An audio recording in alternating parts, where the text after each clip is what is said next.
Maior acontecimento da minha carreira. Cara, como a gente tá falando do ano de 2020, assim, é natural que não tenha acontecido tantas coisas, né? Eu sei que tem muita gente em casa aí com crise de ansiedade, porque tá numa fase determinante da vida ali e tá pensando, porra, mas esse ano passou em branco e eu não fiz nada. Como assim? Eu não fiz nada. Então eu quero dizer aqui que eu compartilho um pouco do sentimento, mas que a gente não deve ficar remoendo essas coisas. A gente tem muito pela frente ainda. E a gente tem que olhar pra frente, começar a construir o nosso futuro a partir de hoje, né? Porque é o presente que molda o futuro. Que pelo menos seja um período de aprendizado, sabe? Pra gente tirar algo disso. Cara, tem que ter um lado bom essa porra, sei lá. Então eu vou deixar a resposta dessa pergunta meio no ar aí, porque não houve nenhum grande acontecimento pontual, mas eu sinto que foi um ano de muito aprendizado, de muita reflexão, de muita evolução pessoal, pelo menos pra mim. Eu acho que isso é importante, talvez até mais do que um acontecimento pontual grandioso. Mas é uma pergunta também mais para os anos seguintes, onde eu espero que as coisas já estejam normalizadas e que a gente consiga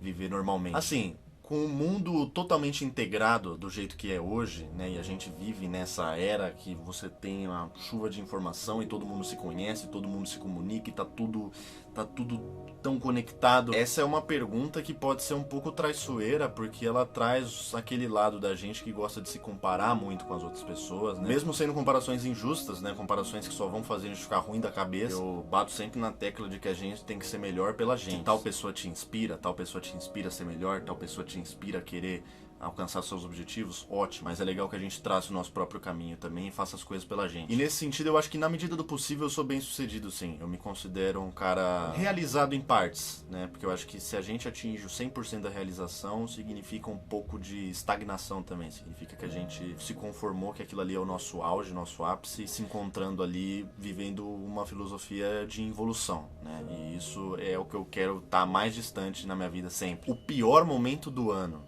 Aí é difícil dizer. Eu ainda nem me vejo no direito de reclamar sobre nada, porque eu entendo que eu tô numa posição de muito privilégio. Assim, tô dizendo especificamente sobre a pandemia e sobre as consequências de uma pandemia. Eu sei que foi um ano de perdas irreparáveis para muita gente, não só perda de pessoas, mas perda de trabalho, perdas de sonhos, perda de, cara, muitas coisas. E muitas vão levar tempo para serem reconstruídas. Então, assim, é óbvio que o ano inteiro foi um momento ruim. Mas teve uma época que eu vi na internet uma corrente que era uma pergunta: se você pudesse fazer com que a pandemia nunca tivesse existido. A pandemia nunca existiu, mas nada nesse ano existiu também.